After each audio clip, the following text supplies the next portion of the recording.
Aku tak sudi jika kau ikut liburan bersama kami. Bentak ibu mertua dengan sinis. Saat mereka akan pergi liburan bersama ke Seoul dengan santai. Aku menjawab, baik kalau begitu, biaya liburan 170 juta tahun ini dibatalkan. Senyum ibu mertuaku perlahan lenyap dan wajahnya berubah pucat seketika. Karena sebelum ceritanya dimulai, silakan tulis di kolom komentar dari daerah mana saja teman-teman yang menyimak cerita ini. Jangan lupa like dan subscribe agar channel Irama Dinda bisa semakin berkembang dan bisa mempersembahkan cerita yang lebih menarik lagi. Pagi itu, matahari baru saja bersinar menyinari halaman rumah besar yang berdiri megah. Suasana di dalam rumah sudah sangat sibuk sejak fajar menyingsing. Beberapa koper berukuran besar tampak berjajar rapi di ruang tamu. Koper itu milik keluarga Bima yang bersiap untuk pergi berlibur ke luar negeri. Ibu Ningsih tampil paling mencolok pagi ini. Ia mengenakan pakaian berlapis yang ia anggap sangat mewah. Lengkap dengan perhiasan emas yang melingkar di leher dan pergelangannya. Ia terus mondar-mandir memeriksa barang bawaannya sambil sesekali memberikan perintah kepada anak perempuannya. Rani sendiri sibuk memegang ponsel pintarnya, terus-menerus merekam setiap sudut ruangan dan koper yang berjejer. Ia sedang membuat rekaman video untuk dibagikan ke media sosial agar semua temannya tahu bahwa ia akan pergi berlibur ke luar negeri. Bima, suami Tari, tampak sibuk merapikan kerah bajunya di depan cermin besar ruang tamu. Ia bertingkah layaknya seorang pemimpin perusahaan yang sangat sukses. Pria kaya raya yang mampu membawa seluruh keluarganya menikmati fasilitas mewah. Padahal semua biaya perjalanan ini berasal dari uang istrinya. Tari turun dari lantai 2 dengan langkah tenang. Ia sudah mengenakan pakaian yang rapi dan hijab yang terpasang anggun. Ia membawa satu tas kecil di bahunya. Tari adalah istri Bima. Selama ini ia menyembunyikan identitas aslinya sebagai pemilik perusahaan besar. Tari membiarkan keluarga suaminya mengira bahwa ia hanyalah seorang istri yang menumpang hidup pada suaminya. Tari melakukan semua ini untuk melihat sejauh mana ketulusan hati keluarga suaminya. Namun, kesabaran Tari sepertinya sudah mencapai batas akhir hari ini. Saat Tari berjalan mendekati pintu utama dan hendak melangkah menuju mobil yang sudah menunggu di halaman, Ibu Ningsih tiba-tiba merentangkan tangannya, menghalangi langkah Tari. Wajah mertuanya itu terlihat sangat sinis dan merendahkan. Rani yang melihat kejadian itu langsung menghentikan rekaman videonya dan tersenyum mengejek. Bima hanya diam saja. Tidak berusaha membela istrinya sama sekali. Mau kemana kau? Tanya Ibu Ningsih dengan nada tinggi. Tentu saja mau masuk ke mobil. Ibu, bukankah kita akan berangkat ke bandara sekarang? Jawab Tari dengan suara yang sangat tenang. Wajahnya tidak menunjukkan kepanikan sedikit pun. Aku tak sudi jika kau ikut liburan bersama kami.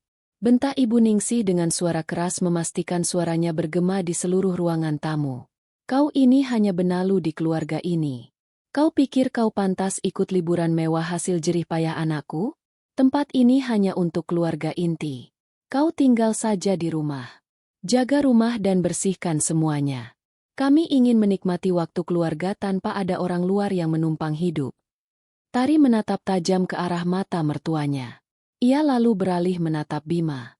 Suaminya itu memalingkan wajah, seolah menyetujui ucapan ibunya. Bima sama sekali tidak berniat mengajak Tari sejak awal. Ia hanya memanfaatkan uang Tari lalu merencanakan keberangkatan tanpa kehadiran istrinya.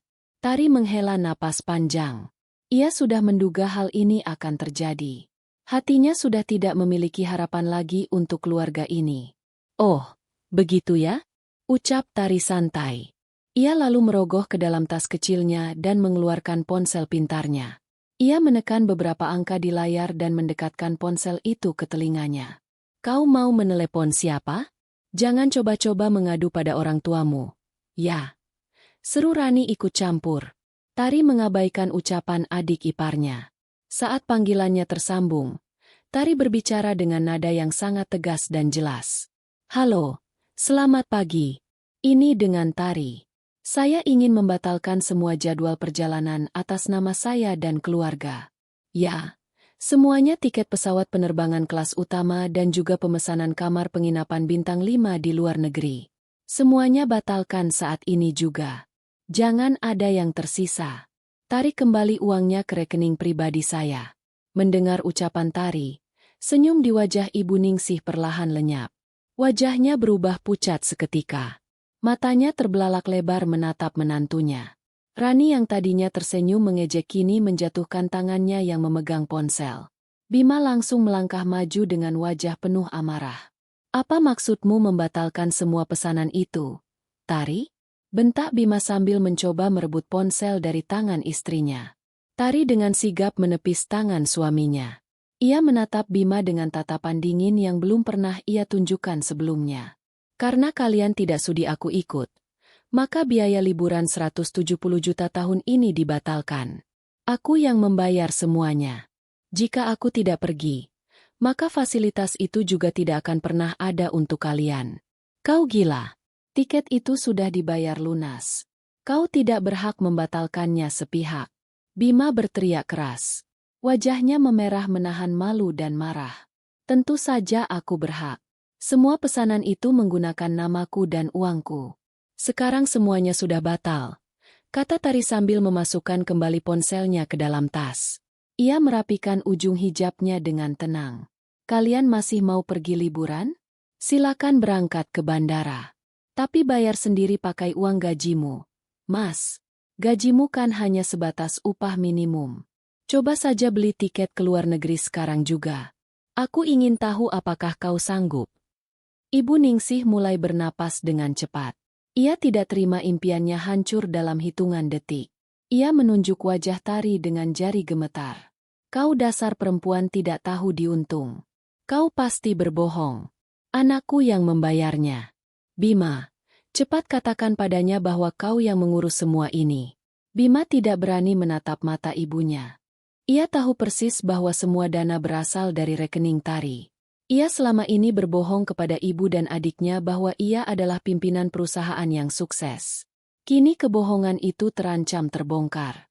Tari tersenyum tipis melihat kepanikan suaminya. Tanyakan saja pada anak kesayanganmu ini.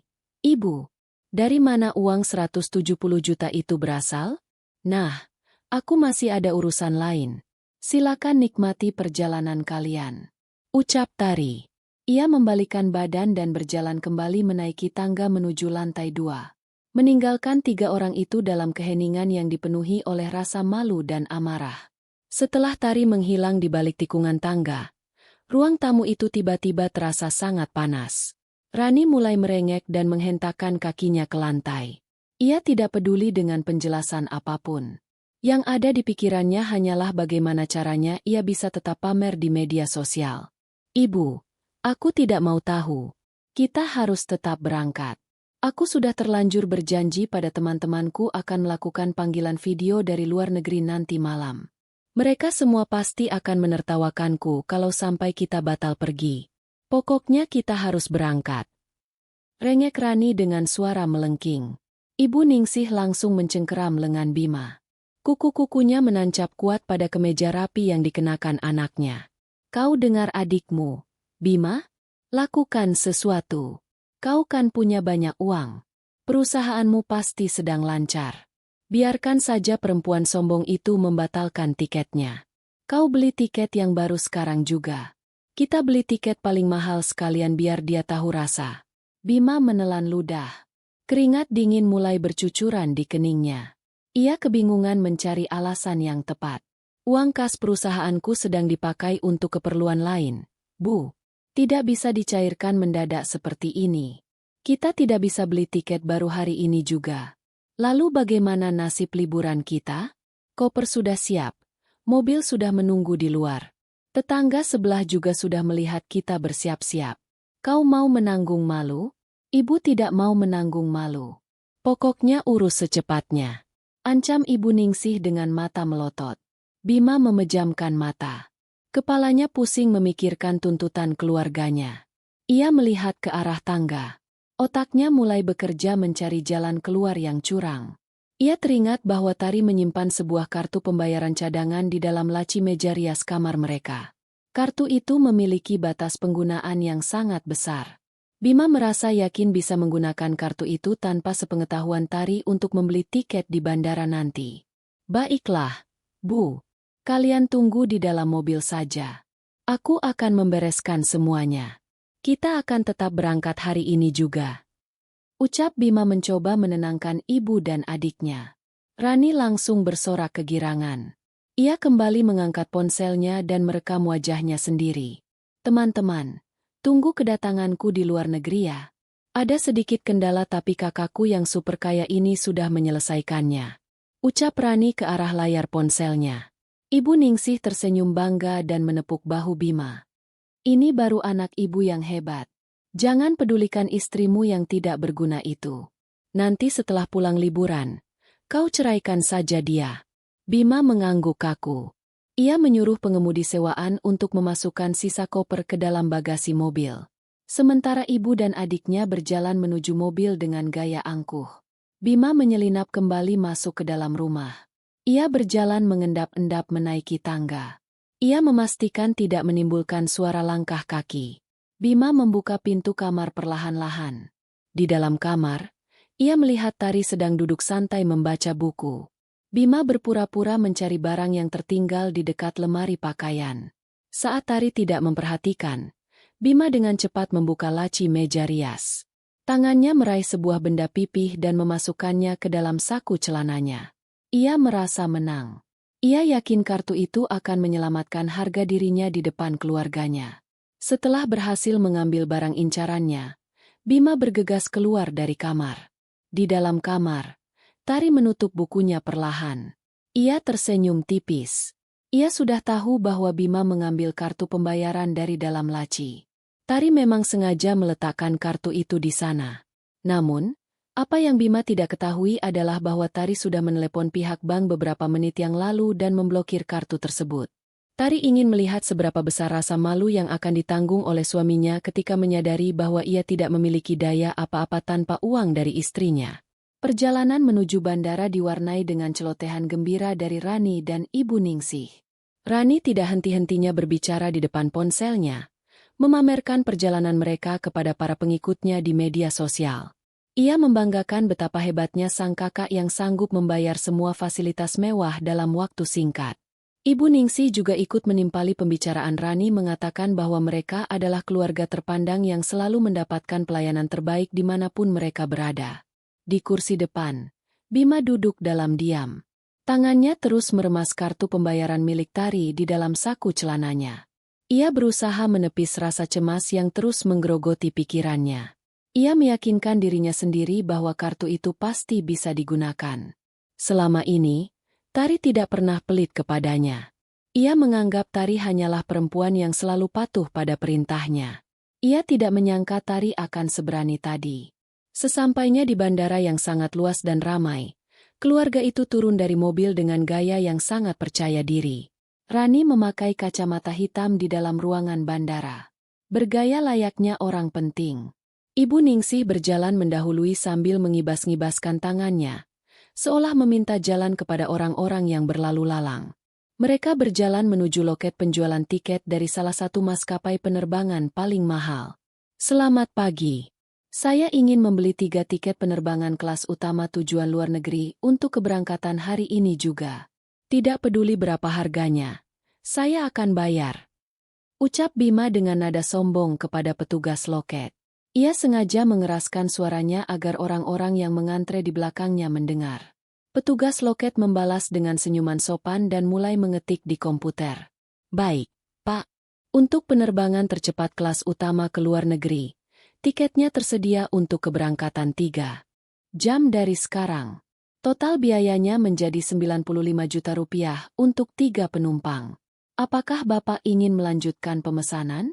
Ibu Ningsih tersenyum lebar mendengar angka yang sangat besar itu. Ia menoleh ke arah antrean di belakangnya, memamerkan senyum penuh kebanggaan.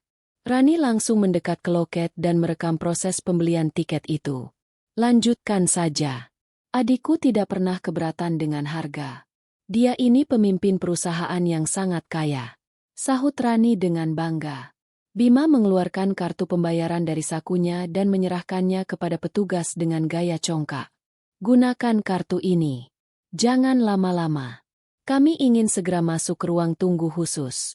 Petugas mengambil kartu itu dan memasukkannya ke dalam mesin pembayaran elektronik. Bima menunggu dengan dada membusung. Ibu Ningsih dan Rani juga menunggu sambil membayangkan makanan enak yang akan mereka santap di dalam pesawat nanti. Namun, senyum petugas tiba-tiba menghilang saat melihat layar mesin. Ia mencoba mengulang prosesnya sekali lagi. Mesin itu kembali mengeluarkan bunyi yang menandakan ada masalah. Mohon maaf, Pak, kartu Anda ditolak oleh sistem. Apakah Bapak memiliki kartu pembayaran lain? Tanya petugas itu dengan sopan, namun terdengar jelas oleh orang-orang di sekitar mereka. Wajah Bima langsung menegang. Jantungnya berdebar kencang. Ditolak bagaimana maksudmu? Coba lagi. Mesinmu pasti rusak. Saldo di dalam kartu itu sangat banyak. Bantah Bima dengan suara keras menutupi rasa paniknya. Petugas itu kembali mencoba menggesek kartu itu. Kali ini ia bahkan menggunakan mesin yang berbeda. Hasilnya tetap sama. Lampu peringatan menyala dan layar menampilkan tulisan bahwa transaksi tidak dapat dilakukan karena kartu telah diblokir secara permanen. Saya sudah mencoba dengan mesin lain. Pak, kartunya memang sudah diblokir dan tidak bisa digunakan untuk transaksi apapun. Silakan hubungi bank Anda untuk informasi lebih lanjut atau mungkin Bapak ingin membayar dengan uang tunai. Tanya petugas itu. Kali ini nadanya terdengar sedikit mendesak karena antrean di belakang Bima mulai mengular panjang. Orang-orang di belakang mulai berbisik-bisik. Beberapa orang mulai menatap keluarga itu dengan tatapan menilai. Ibu Ningsih yang menyadari perubahan suasana langsung memukul lengan Bima. Bima, ada apa ini? Kenapa kartumu ditolak? Cepat bayar pakai kartu yang lain. Jangan membuat ibu malu di sini. Desis Ibu Ningsih dengan suara tertahan. Aku tidak bawa kartu lain, Bu. Jawab Bima dengan suara bergetar. Wajahnya kini pucat pasi. Keringat membasahi kemeja mahalnya. Rani langsung menurunkan ponselnya. Wajahnya yang tadinya ceria kini berubah menjadi kemerahan menahan malu dan marah. Mas Bima, kau bercanda kan? Jangan bilang kalau kau benar-benar tidak punya uang. Teman-temanku sudah menunggu kabar dariku. Cepat bayar tiketnya. Petugas loket kembali menyela. Mohon maaf, Pak Bu.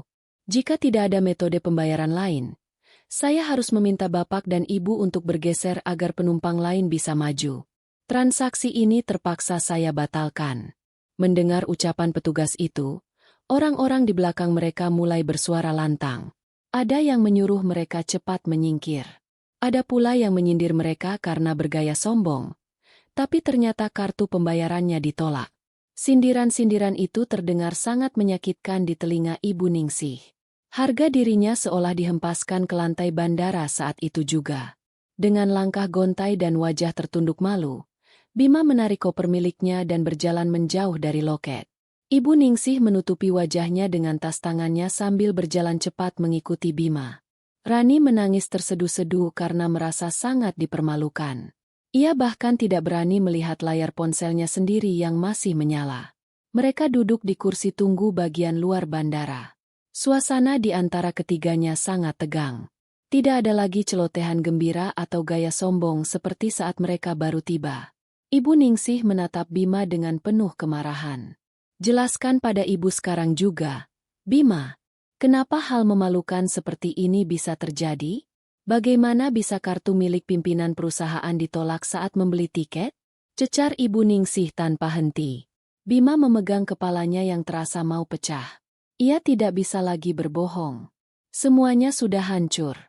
Ia tidak punya pilihan lain selain mengakui sebagian kebenarannya. Kartu itu milik Tari. Bu, uang di rekeningku sudah habis sama sekali. Gaji bulananku juga sudah habis untuk membayar cicilan barang-barang mewah yang sering kalian minta. Semuanya selama ini ditanggung oleh Tari. Ibu Ningsih melebarkan matanya tidak percaya. Mulutnya terbuka. Namun tidak ada suara yang keluar. Rani menjerit tertahan mendengarnya. Jadi maksudmu selama ini kita menumpang hidup pada perempuan itu? Kau membohongi kami, Mas. Teriak Rani dengan nada tinggi. Lalu sekarang kita harus bagaimana? Kita tidak mungkin pulang ke rumah. Semua tetangga sudah tahu kita pergi berlibur ke luar negeri. Ibu bisa mati menahan malu kalau kita pulang hari ini dengan tangan kosong. Seru Ibu Ningsih sambil menangis. Ia tidak peduli lagi dengan penampilannya yang berantakan. Ketiganya terjebak dalam kebingungan dan keputusasaan. Mereka tidak punya uang untuk membeli tiket, tidak punya tujuan untuk pergi, dan tidak punya keberanian untuk pulang dan menghadapi kenyataan. Sementara itu, mereka tidak menyadari bahwa kejatuhan mereka yang sebenarnya baru saja dimulai. Di rumah yang tenang, Tari sedang menyusun langkah selanjutnya untuk memastikan mereka mendapatkan balasan atas keburukan yang telah mereka lakukan kepadanya. Suasana di bandara semakin ramai oleh ribuan orang yang berlalu lalang. Ibu Ningsih dan Rani masih duduk terpaku di kursi tunggu dengan wajah ditekuk. Mereka tidak tahu harus berbuat apa setelah menyadari kenyataan pahit bahwa Bima sama sekali tidak memiliki uang untuk memberangkatkan mereka berlibur ke luar negeri. Perasaan malu, marah, bingung, dan kecewa bercampur aduk menjadi satu di dalam benak mereka. Tidak ada satupun dari mereka yang berani menghubungi kerabat atau tetangga di rumah karena gengsi yang sangat tinggi. Rani terus-menerus menatap layar ponsel pintarnya. Pesan dari teman-temannya mulai bermunculan menanyakan keberadaannya dan meminta bukti foto keberangkatan. Rani menggigit bibirnya dengan keras untuk menahan tangis. Ia tidak mungkin mengatakan kebenaran bahwa mereka tertahan di dalam negeri, karena tidak punya biaya perjalanan sama sekali. Bima yang sedari tadi mondar-mandir mencari jalan keluar akhirnya kembali menghampiri ibu dan adiknya. Wajahnya terlihat sangat lelah, kusam, dan penuh beban pikiran. Ia baru saja menghubungi beberapa rekannya untuk meminjam uang. Namun, tidak ada satupun yang bersedia meminjamkan uang dalam jumlah besar secara mendadak. Satu-satunya cara agar mereka tetap bisa keluar dari bandara dan menyembunyikan rasa malu adalah mencari tempat persinggahan sementara yang jauh dari lingkungan tempat tinggal mereka saat ini. Ibu Rani, ayo kita pergi dari bandara ini sekarang juga. Ajak Bima dengan suara pelan. Ia menarik koper miliknya dengan langkah berat dan gontai. Pergi kemana? Kita mau pulang. Ibu tidak mau pulang hari ini. Tetangga pasti akan menertawakan kita habis-habisan kalau melihat kita pulang sekarang dengan tangan kosong. Tolak Ibu Ningsih dengan nada bicara yang keras dan tajam. Kita tidak akan pulang ke rumah, Bu. Aku sudah menyewa sebuah tempat penginapan biasa di pinggiran kota yang sangat jauh dari lingkungan kita. Kita akan tinggal di sana selama 1 minggu penuh. Lalu kita akan berpura-pura sedang berada di luar negeri. Setelah seminggu berlalu, baru kita pulang ke rumah. Itu satu-satunya cara untuk menyelamatkan harga diri keluarga kita. Jelas Bima berusaha meyakinkan sang ibu. Meskipun sangat kecewa dan marah, Ibu Ningsih dan Rani terpaksa menyetujui rencana Bima karena mereka tidak memiliki pilihan lain. Mereka memesan kendaraan daring dan melaju menuju tempat persinggahan yang dimaksud. Sesampainya di sana, kenyataan kembali memukul batin mereka dengan sangat keras. Rumah sewaan yang Bima dapatkan sangat jauh dari kata nyaman. Bangunan itu sangat sederhana. Hanya memiliki 2 kamar tidur dan sebuah ruang tamu yang sempit. Tidak ada penyejuk ruangan. Hanya ada kipas angin yang berputar lambat menghasilkan angin yang hangat. Bagi mereka yang terbiasa hidup nyaman di rumah besar milik Tari, tempat ini terasa bagaikan sebuah hukuman yang sangat berat. Rani langsung melempar tasnya ke lantai dan duduk di atas kasur tipis yang terasa keras. Ia menangis sejadi-jadinya meratapi nasibnya hari itu. Ibu Ningsih juga terus mengomel sepanjang waktu, menyalahkan Bima yang dianggap tidak pandai mengurus keluarga dan mencari uang. Namun, Bima meminta mereka untuk berhenti mengeluh dan mulai menjalankan rencana kebohongan mereka. Bima menyuruh Rani untuk berdiri tegak di depan dinding ruang tamu yang sangat polos tanpa hiasan apapun. Cepat ambil foto dirimu sendiri. Rani, pakai pakaian musim dingin yang sudah kau bawa di dalam koper. Nanti kita ubah latar belakang foto itu menggunakan aplikasi di ponsel pintar. Kita buat seolah-olah kita sedang berada di pegunungan bersalju di luar negeri sana. Perintah Bima kepada adiknya. Rani yang sangat menyukai perhatian langsung menyeka air matanya. Ide memanipulasi gambar itu terdengar cemerlang di telinganya.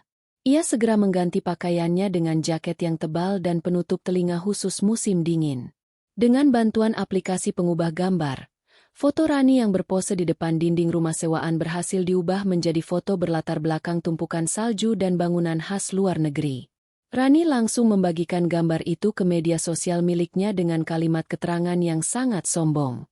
Pujian dan rasa kagum dari teman-temannya langsung membanjiri kolom komentar. Hal itu membuat Rani dan Ibu Ningsih tersenyum puas melupakan sejenak penderitaan mereka di rumah sederhana itu. Mereka menghabiskan hari-hari berikutnya dengan cara yang sama. Memakan makanan murah seperti mie instan, lalu memanipulasi foto seolah-olah sedang menyantap hidangan istimewa di rumah makan kelas atas. Sementara keluarga suaminya sibuk memelihara kebohongan setiap harinya. Tari menikmati ketenangan yang luar biasa di rumah besarnya. Ia menyuruh para asisten rumah tangga untuk pulang beristirahat dan meliburkan mereka selama beberapa hari ke depan. Tari ingin mengurus sesuatu yang sangat penting tanpa ada gangguan dari siapapun. Ia melangkah masuk ke dalam ruang kerja Bima yang berada di lantai 2 rumah tersebut.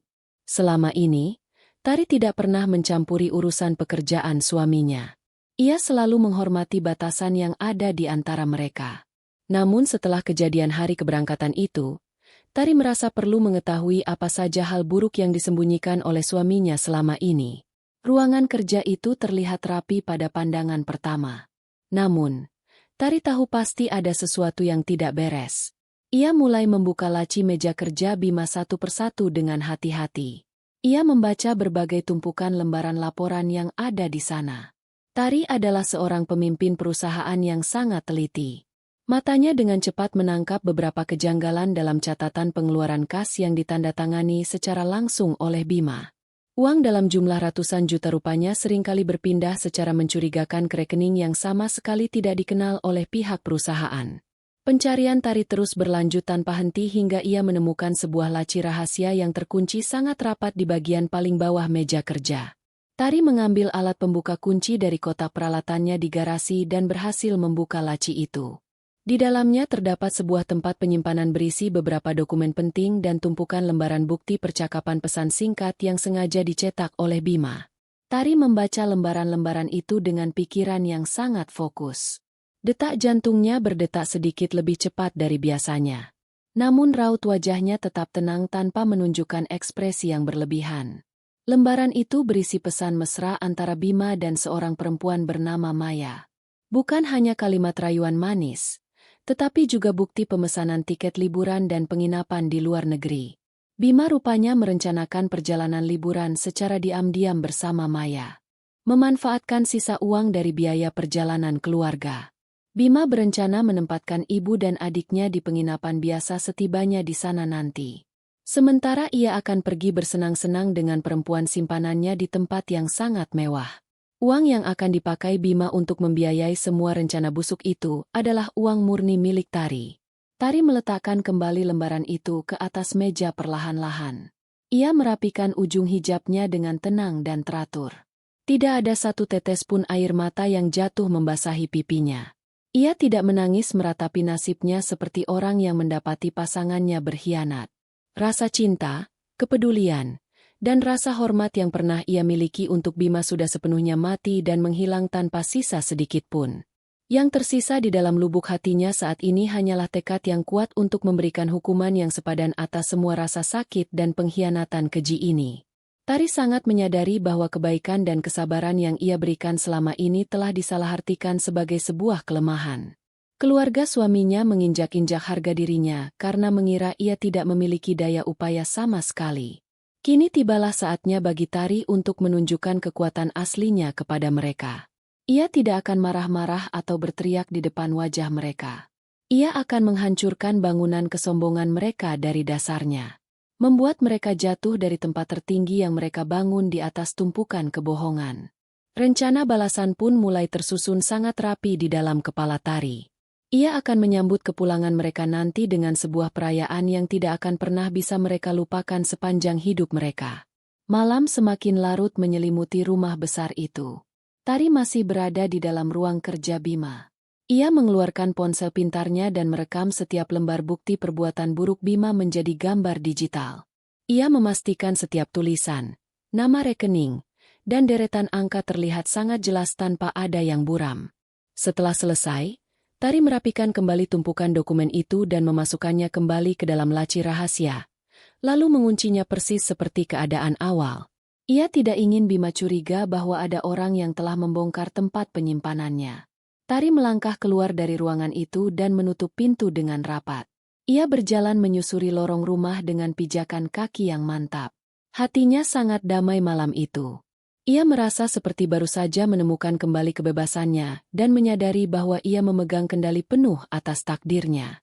Malam itu, Tari beristirahat dengan sangat nyenyak, mempersiapkan tenaga untuk menghadapi hari-hari sibuk yang menantinya demi menyambut kepulangan para benalu ke rumahnya. Pagi hari berikutnya, Tari bangun dengan pikiran yang jauh lebih jernih dan tujuan yang sangat terarah. Ia memiliki banyak urusan yang harus diselesaikan dalam waktu kurang dari 1 minggu sebelum keluarga suaminya kembali dari kegiatan liburan palsu mereka. Urusan pertama yang ia lakukan adalah menghubungi penasihat hukum pribadinya. Tari meminta penasihat hukum tersebut untuk segera datang ke rumah dan membahas langkah perlindungan seluruh harta kekayaan miliknya. Selamat pagi, Bu Tari. Ada hal mendesak apa hingga Anda memanggil saya sepagi ini untuk datang kemari? Tanya penasihat hukum itu saat dipersilakan duduk di ruang tamu. Saya ingin mengalihkan semua hak milik atas bangunan rumah ini beserta seluruh kendaraan yang ada di garasi ke dalam sistem perlindungan hukum yang sangat kuat dan tidak bisa diganggu-gugat. Pastikan tidak ada satupun barang berharga yang bisa disentuh atau diakui sebagai harta bersama oleh suami saya di kemudian hari. Perintah Tari dengan nada bicara yang sangat berwibawa dan tidak menerima penolakan. Penasihat hukum itu mencatat semua permintaan Tari dengan sangat saksama. Proses perpindahan hak milik pun berjalan dengan sangat cepat dan lancar karena semua bukti pembelian dan dokumen pendukung memang terdaftar murni menggunakan dana pribadi Tari sejak sebelum ia resmi menikah dengan Bima. Setelah urusan perlindungan harta benda selesai dengan sempurna, Tari segera beralih ke tugas penting selanjutnya. Ia menghubungi ketua tim pemeriksa keuangan dari perusahaannya sendiri. Tari menyerahkan salinan bukti-bukti transaksi mencurigakan yang ia temukan di ruang kerja Bima. Ia meminta tim keuangan untuk langsung melakukan pemeriksaan menyeluruh terhadap setiap aliran uang yang berhubungan dengan tanda tangan suaminya. Hanya dalam waktu 3 hari kerja, hasil pemeriksaan menyeluruh itu akhirnya keluar. Laporan resmi itu membuktikan secara sah dan meyakinkan bahwa Bima telah melakukan tindakan pencurian uang perusahaan secara berulang-ulang selama hampir 1 tahun terakhir. Nilai kerugian yang diderita oleh perusahaan mencapai angka ratusan juta. Bima terus mengambil uang itu sedikit demi sedikit untuk membiayai gaya hidup keluarganya yang gemar pamer kemewahan dan juga untuk memenuhi segala permintaan barang mewah dari perempuan simpanannya, Maya. Tari menyimpan berkas laporan penting itu di dalam brankas pribadinya yang sangat rahasia. Bukti kuat ini adalah senjata utama yang akan ia gunakan untuk memberikan hukuman mutlak kepada suaminya kelak. Waktu 1 minggu akhirnya berlalu. Hari yang sangat ditunggu-tunggu oleh Tari pun tiba. Hari kepulangan Bima, Ibu Ningsih, dan Rani. Di sisi lain kota, keluarga itu sedang berkemas meninggalkan rumah sewaan sederhana mereka. Wajah ketiganya terlihat sangat kusam, berminyak, dan kelelahan luar biasa. Tidur di atas kasur tipis yang keras dan memakan makanan murahan selama seminggu penuh membuat kondisi fisik mereka sangat berantakan. Namun, mereka sadar bahwa mereka harus tetap mempertahankan kebohongan besar ini. Mereka mengenakan pakaian terbaik yang masih bersih. Rani bahkan harus memoles wajahnya berlapis-lapis untuk menyembunyikan wajahnya yang pucat. Kalian harus ingat baik-baik. Begitu kita sampai di jalan perumahan, pasang wajah paling gembira. Kita baru saja pulang liburan dari luar negeri. Jadi kita harus terlihat berseri-seri dan bahagia. Jangan sampai ada satupun tetangga yang merasa curiga melihat keadaan kita. Pesan Ibu Ningsih kepada kedua anaknya saat mereka sudah berada di dalam kendaraan yang membawa. Mereka pulang. Bima dan Rani hanya menganggukkan kepala dengan lemah. Mereka sangat berharap bisa segera sampai dan merebahkan tubuh mereka di kasur empuk rumah besar mereka. Kendaraan yang mereka tumpangi perlahan-lahan memasuki jalanan kompleks perumahan. Saat kendaraan itu berhenti dengan sempurna tepat di depan gerbang rumah, Ibu Ningsih terkejut bukan main melihat suasana di halaman rumah menantunya. Gerbang depan terbuka lebar dan halaman rumput yang luas itu telah disulap menjadi tempat perayaan yang sangat indah. Terdapat banyak kursi tamu yang disusun melingkar serta meja memanjang yang penuh dengan berbagai hidangan lezat kelas atas. Puluhan tetangga sudah berkumpul meramaikan suasana mengenakan pakaian rapi layaknya sedang menghadiri sebuah pesta penyambutan. Tari berdiri anggun di depan pintu utama rumahnya. Ia mengenakan pakaian yang sangat rapi dan hijab yang membingkai wajahnya dengan sempurna. Senyum manis dan ramah menghiasi wajahnya menyambut kedatangan sang suami. Begitu melihat rombongan keluarganya turun dari kendaraan, Tari langsung berjalan menghampiri mereka. "Selamat datang kembali ke rumah kita, Ibu." "Mas Bima Rani, bagaimana perjalanan liburannya? Pasti sangat menyenangkan menghabiskan waktu bersama-sama ya?" Sapa Tari dengan suara yang sangat lembut dan menenangkan bertingkah seolah-olah insiden pengusiran seminggu yang lalu sama sekali tidak pernah terjadi di antara mereka. Ibu Ningsih langsung membusungkan dadanya dan mengangkat dagunya tinggi-tinggi. Ia merasa sangat bangga dan tersanjung melihat penyambutan yang begitu meriah ini.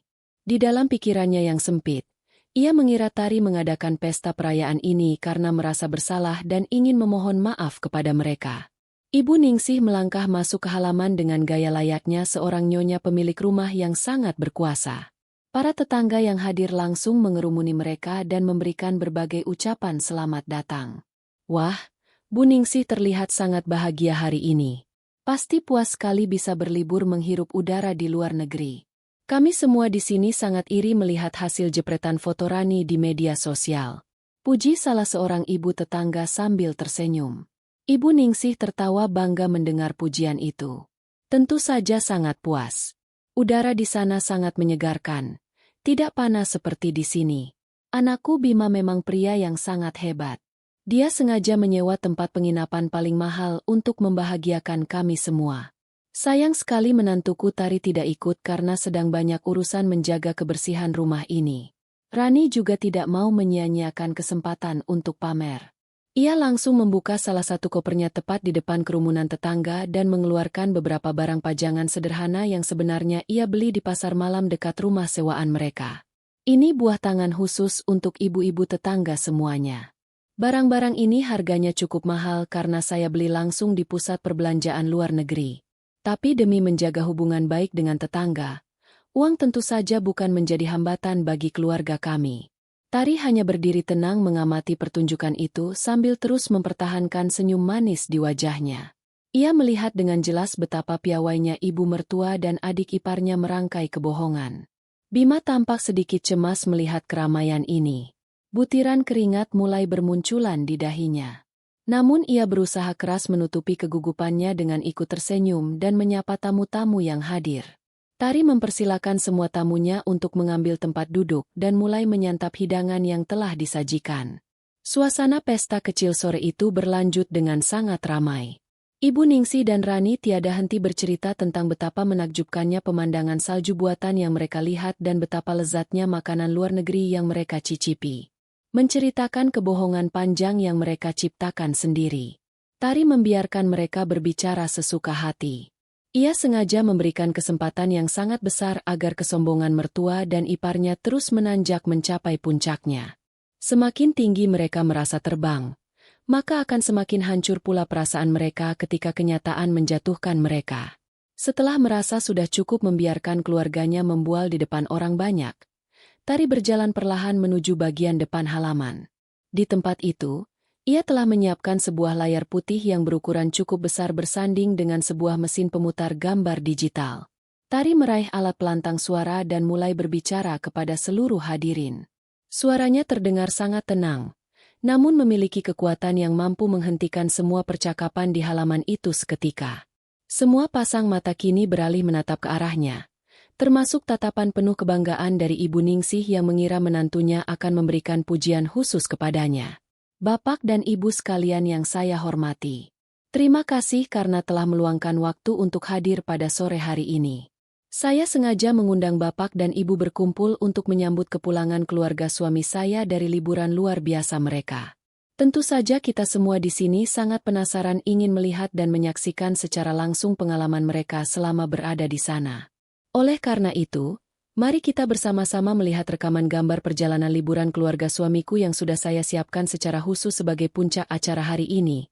Ucap Tari seraya memberikan isyarat tangan kepada asisten rumah tangganya untuk mematikan penerangan di taman dan segera menyalakan mesin pemutar gambar tersebut. Ibu Ningsih bertepuk tangan dengan sangat gembira. Ia sama sekali tidak memiliki firasat buruk. Ia hanya mengira Tari telah mengumpulkan foto-foto hasil ubahan digital Rani dari media sosial untuk ditampilkan dengan ukuran yang jauh lebih besar. Rani juga tersenyum sangat lebar, bersiap merentangkan tangannya untuk menerima lebih banyak sorak-sorai pujian dari para tetangga. Namun, Bima yang selalu merasa ada yang salah mulai merasakan dadanya bergemuruh. Ia menatap layar putih itu dengan perasaan cemas yang luar biasa. Ia menyadari sepenuhnya bahwa Tari bukanlah perempuan penurut yang akan diam saja setelah harga dirinya direndahkan. Mesin menyala dan sorot cahaya yang sangat tajam langsung mengarah ke permukaan layar putih raksasa tersebut. Semua orang yang hadir menahan napas mereka, menunggu dengan penuh antusiasme pemandangan memukau dari luar negeri yang mereka pikir akan segera muncul di hadapan mereka. Malam mulai perlahan menyelimuti kompleks perumahan mewah itu. Namun, suasana di halaman rumah Tari justru terasa semakin terang dan menegang. Tari berdiri tegak lurus di samping layar besar itu. Tatapannya sama sekali tidak pernah berpaling dari wajah keluarga suaminya. Ia memegang kendali penuh atas jalannya tayangan di tangannya. Saat tayangan mulai berputar, waktu seolah berhenti bergerak maju bagi Bima, Ibu Ningsih, dan Rani. Mereka belum menyadari bahwa sebuah badai besar yang akan menghancurkan seluruh kebohongan dan kesombongan mereka tinggal menunggu hitungan detik untuk meledak. Menyapu bersih sisa-sisa harga diri mereka di hadapan puluhan pasang mata orang-orang yang selama ini telah mereka perdaya. Tari tersenyum dengan sangat manis. Sebuah senyuman tenang yang menyimpan kebenaran menyakitkan. Siap menghabisi segala bentuk kepalsuan yang selama ini hidup menumpang di bawah atap rumahnya. Terima kasih sudah setia menyimak cerita dari channel Irama Dinda. Yuk, kita lanjut lagi ke inti ceritanya. Cahaya terang dari mesin pemutar gambar digital menyorot tajam membelah kegelapan malam yang mulai turun di halaman rumah Tari. Semua tamu undangan menahan napas, menatap penuh harap ke arah layar putih raksasa yang berdiri kokoh di tengah taman. Ibu Ningsih tersenyum sangat lebar. Bahkan ia sudah berdiri dari tempat duduknya agar bisa melihat lebih jelas pemandangan indah yang ia banggakan. Rani ikut berdiri di samping ibunya, menyiapkan ponsel pintarnya untuk kembali merekam momen kejayaan ini. Namun ketika gambar pertama akhirnya muncul di layar, senyum bahagia di wajah Ibu Ningsih langsung membeku. Suasana di halaman rumah yang tadinya dipenuhi tawa dan perbincangan riang mendadak menjadi sangat sunyi. Tidak ada satupun suara yang terdengar selain hembusan angin malam yang menyapu dedaunan. Gambar yang terpampang nyata dengan ukuran sangat besar di layar itu bukanlah pemandangan pegunungan bersalju yang indah di luar negeri. Gambar itu adalah foto Bima, Ibu Ningsih, dan Rani yang sedang duduk melingkar di atas lantai sebuah rumah sewaan biasa. Di hadapan mereka hanya ada beberapa mangkuk berisi mie instan. Wajah mereka bertiga terlihat sangat kusam, berminyak, dan kelelahan. Pakaian yang mereka kenakan sangat sederhana dan berantakan. Latar belakang foto itu adalah dinding rumah yang sangat polos tanpa hiasan apapun. Persis seperti foto asli sebelum Rani mengubahnya dengan aplikasi di ponsel pintarnya. Para tetangga yang hadir saling berpandangan dengan raut wajah penuh kebingungan. Beberapa orang mulai memicingkan mata, berusaha memastikan apakah penglihatan mereka tidak salah. Ibu Ningsih membelalakan matanya lebar-lebar. Mulutnya terbuka perlahan. Ia tidak percaya dengan apa yang baru saja ia lihat. Tangannya mulai gemetar hebat. Ia menoleh ke arah Rani, menuntut penjelasan. Namun, Rani sendiri terlihat sangat terkejut hingga ponsel pintarnya hampir terlepas dari genggamannya. Bima yang berdiri tidak jauh dari mereka langsung mematung. Wajahnya berubah pucat bagaikan mayat hidup. Tari, gambar apa ini? Mengapa kau menampilkan gambar orang lain yang mirip dengan kami? Teriak Ibu Ningsih memecah keheningan. Ia berusaha membela diri dengan kebohongan baru. Menyangkal kenyataan yang sudah terlihat jelas di depan mata semua orang. Tari tidak menjawab. Ia hanya tersenyum tipis dan menekan sebuah tombol di alat kendali jarak jauh. Layar kembali berganti menampilkan gambar kedua. Kali ini adalah sebuah tayangan rekaman singkat yang merekam aktivitas mereka di rumah sewaan tersebut. Tayangan itu direkam secara diam-diam oleh seseorang yang disewa oleh Tari untuk mengawasi keluarga suaminya selama seminggu terakhir. Di dalam tayangan itu terdengar sangat jelas suara Ibu Ningsih yang sedang mengeluh kepanasan karena rumah sewaan itu tidak memiliki mesin penyejuk ruangan. Terdengar pula suara Rani yang merengek meminta pulang karena tidak tahan tidur di atas kasur yang keras. "Ibu, aku tidak mau makan mie instan lagi. Perutku sakit. Kenapa Kak Bima tidak bisa meminjam uang kepada teman-temannya supaya kita bisa makan enak hari ini? Aku bosan bersembunyi di rumah biasa ini sementara teman-temanku mengira aku sedang bermain salju," ucap Rani di dalam tayangan tersebut. Suaranya terdengar sangat jelas menggema di seluruh penjuru halaman rumah melalui pelantang suara. Mendengar suara aslinya sendiri bergema, Rani langsung menjerit histeris dan menutupi wajahnya dengan kedua tangannya. Ia merasa sangat malu hingga rasanya ingin menghilang dari tempat itu saat ini juga. Para tetangga yang sejak tadi diam kini mulai berbisik-bisik dengan suara yang cukup keras. Beberapa ibu-ibu mulai tertawa mengejek sambil menunjuk-nunjuk ke arah Ibu Ningsih. Ya ampun, ternyata selama seminggu ini mereka hanya bersembunyi di rumah sewaan biasa. Padahal tadi bicaranya sangat tinggi menyundul langit. Katanya makan makanan mewah di luar negeri. Ternyata cuma makan mie instan di lantai. Cibir salah seorang tetangga dengan nada suara yang sengaja dikeraskan. Iya, benar sekali. Pantas saja tadi saya lihat wajah mereka sangat kusam dan kuyu. Ternyata mereka cuma pura-pura pergi berlibur. Penipu sekali keluarga ini. Rani juga pasti cuma mengubah gambar pakai ponsel supaya terlihat sedang ada di luar negeri. Benar-benar keluarga yang sangat memalukan. Sahut tetangga lainnya sambil tertawa meremehkan. Komentar-komentar pedas dari para tamu undangan terus mengalir tanpa henti. Ibu Ningsih yang biasanya selalu membalas perkataan orang lain kini hanya bisa diam tertunduk. Wajahnya merah pada menahan rasa malu yang luar biasa besar.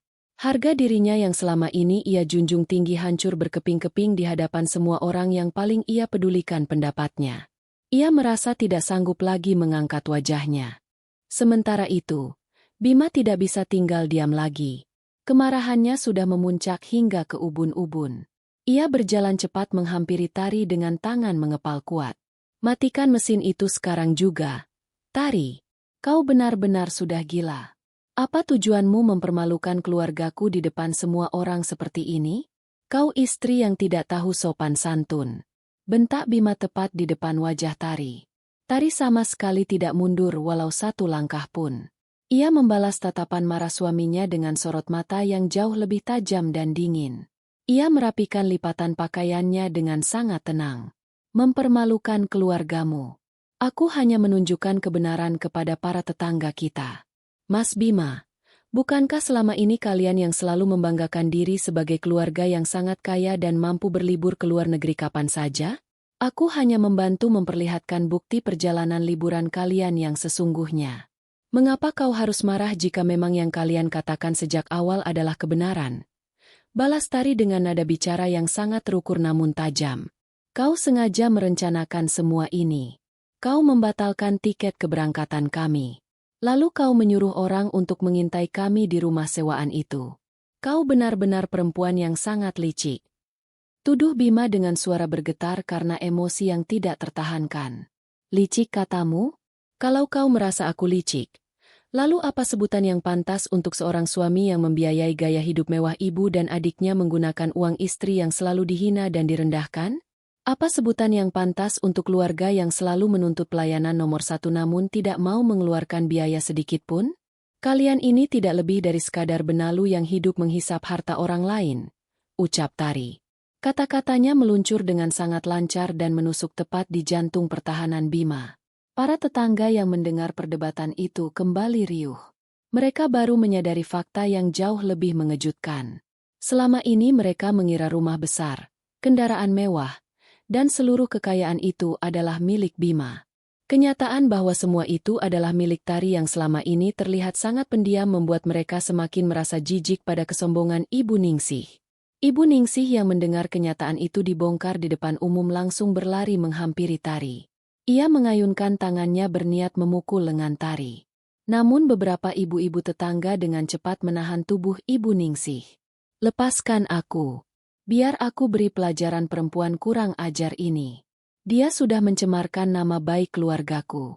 Teriak Ibu Ningsih meronta-ronta dalam pegangan para tetangga. Ibu diam saja. Kebohongan ibu sudah terbukti dengan jelas. Tidak usah mencari-cari kesalahan orang lain lagi. Kami semua sudah tahu tabiat asli keluarga ibu sekarang. Tegur salah satu tetangga yang menahan lengan Ibu Ningsih. Tari menatap mertuanya dengan pandangan kasihan yang bercampur dengan rasa muak.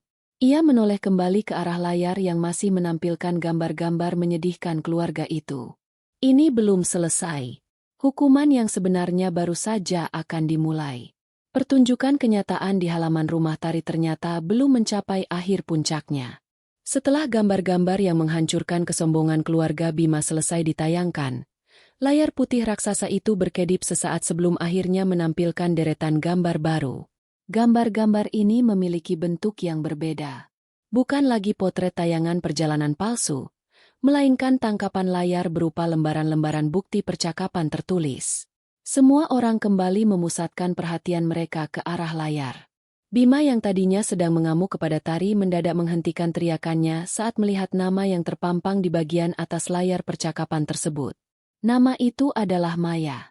Tari kembali mengangkat pelantang suara agar penjelasannya bisa didengar oleh seluruh tamu undangan yang hadir. Ia menunjuk ke arah layar dengan sikap yang sangat elegan dan tenang. Bapak dan Ibu sekalian, silakan baca bukti percakapan yang tertampil di layar ini. Ini adalah percakapan pesan singkat antara suami saya dengan seorang perempuan bernama Maya. Rencana liburan ke luar negeri yang sangat dibanggakan oleh ibu mertuaku itu sebenarnya bukanlah rencana untuk membahagiakan ibu dan adiknya. Suamiku sudah merencanakan untuk memesan tempat penginapan paling mewah di luar negeri secara terpisah khusus untuk perempuan ini. Suamiku berniat meninggalkan ibu dan adiknya di penginapan biasa setibanya mereka di sana. Lalu ia akan bersenang-senang dengan perempuan simpanannya ini menggunakan uangku. Jelas Tari dengan intonasi yang sangat datar. Namun syarat akan penekanan. Ibu Ningsih berhenti meronta seketika. Tubuhnya kaku seperti patung mendengarkan penjelasan menantunya. Ia menoleh ke arah layar dan meminta salah satu tetangga membacakan isi percakapan itu untuknya. Bima menulis pesan seperti ini, ucap seorang bapak tetangga yang berdiri paling dekat dengan layar.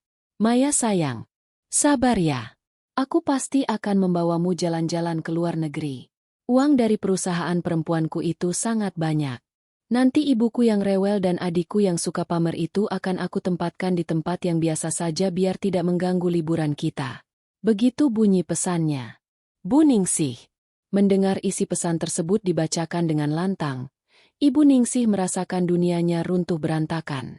Ia tidak menyangka anak laki-laki kesayangannya, anak yang selalu ia banggakan dan ia bela mati-matian ternyata memiliki rencana seburuk itu terhadap ibu kandungnya sendiri. Dan Rani juga menangis semakin keras mengetahui bahwa kakaknya sendiri menganggap dirinya sangat mengganggu. Bima, apakah benar tulisan itu? Nah, kau ingin menelantarkan ibumu di negeri orang demi perempuan lain? Tanya Ibu Ningsih dengan suara yang bergetar menahan tangis kekecewaan yang sangat dalam. Ia menatap anaknya meminta penjelasan. Bima tidak berani menjawab. Ia hanya menundukkan kepalanya dalam-dalam. Keringat dingin membanjiri seluruh tubuhnya. Ia merasa tidak punya jalan keluar lagi. Namun, Tari belum selesai memberikan hukuman. Ia kembali menekan tombol pada alat kendalinya. Gambar di layar berganti lagi. Kali ini menampilkan deretan tabel angka yang sangat rumit beserta bukti pemindahan uang dari rekening perusahaannya. Ternyata keburukan suamiku tidak berhenti pada kebohongan dan perselingkuhan saja. Ia telah melakukan tindakan pencurian uang perusahaan secara berulang kali. Uang ratusan juta rupiah yang merupakan hasil kerja keras saya bertahun-tahun telah ia curi dan ia pindahkan ke rekening pribadinya untuk membiayai perempuan simpanannya dan juga untuk memenuhi tuntutan gaya hidup keluarganya yang terlalu tinggi. Ungkap Tari membeberkan fakta terbesar pada malam itu. Suasana langsung menjadi sangat riuh rendah. Tindakan perselingkuhan mungkin hanya masalah keluarga. Namun tindakan mengambil uang dalam jumlah besar yang bukan haknya sudah masuk ke dalam ranah pelanggaran aturan yang tidak bisa dimaafkan. Para tamu undangan mulai melangkah mundur. Menjauhi Bima seolah-olah pria itu adalah sumber penyakit yang menular. Kau menjebakku, Tari. Kau mengambil dokumen rahasiaku tanpa izin. Ini semua adalah perbuatan melanggar aturan negara. Teriak Bima yang kini kehilangan akal sehatnya. Ia merasa terpojok dari segala arah. Ia tidak peduli lagi dengan pandangan orang kepadanya. Emosinya meledak hingga tidak terkendali. Bima melangkah maju dengan sangat cepat ke arah Tari dengan tangan mengepal keras. Ia mengangkat tangan kanannya tinggi-tinggi ke udara, bersiap mendaratkan pukulan keras ke wajah istrinya yang masih berdiri tenang. Ibu Ningsih dan Rani hanya diam saja melihat kejadian itu. Beberapa tetangga perempuan menjerit ketakutan dan bapak-bapak berusaha maju untuk menolong Tari. Namun, Tari sama sekali tidak berkedip. Ia tidak menghindar atau mundur. Ia terus menatap mata suaminya dengan penuh tantangan. Sebelum kepalan tangan Bima sempat mendarat di wajah Tari, ada sebuah tangan besar dan kuat yang mencengkeram pergelangan tangan Bima dari belakang. Tangan itu memelintir lengan Bima ke arah punggung dengan gerakan yang sangat cepat dan terlatih. Bima menjerit kesakitan dan tubuhnya langsung terdorong membungkuk ke depan. Dua orang pria berpakaian seragam kepolisian sudah berdiri tepat di belakang Bima. Mereka datang bersama dengan penasihat hukum Tari yang diundang khusus untuk menyaksikan akhir dari hari pembalasan ini. Suasana berubah menjadi sangat menegangkan. Seluruh tetangga terdiam membisu menyaksikan penegak hukum mengamankan Bima di tengah-tengah perayaan yang meriah itu. Bisa kita bicara sebentar? Pak Bima, tolong jangan membuat keributan di tempat ini. Tegur salah satu petugas penegak hukum dengan suara yang sangat tegas. Ia terus menahan tangan Bima agar pria itu tidak bisa bergerak bebas. Lepaskan aku. Kalian tidak berhak menahanku. Istriku ini yang menyebarkan fitnah tentang diriku. Dia perempuan gila. Racau Bima meronta-ronta dalam pegangan petugas. Petugas yang satu lagi maju dan menunjukkan sebuah surat perintah resmi kepada Bima. Anda kami tahan atas laporan resmi terkait tindak kejahatan pencurian uang perusahaan milik Ibu Tari sebesar ratusan juta. Bukti pemeriksaan keuangan sudah kami terima dan cukup untuk memproses perbuatan Anda. Silakan ikuti kami ke kantor pemeriksaan sekarang juga untuk proses lebih lanjut.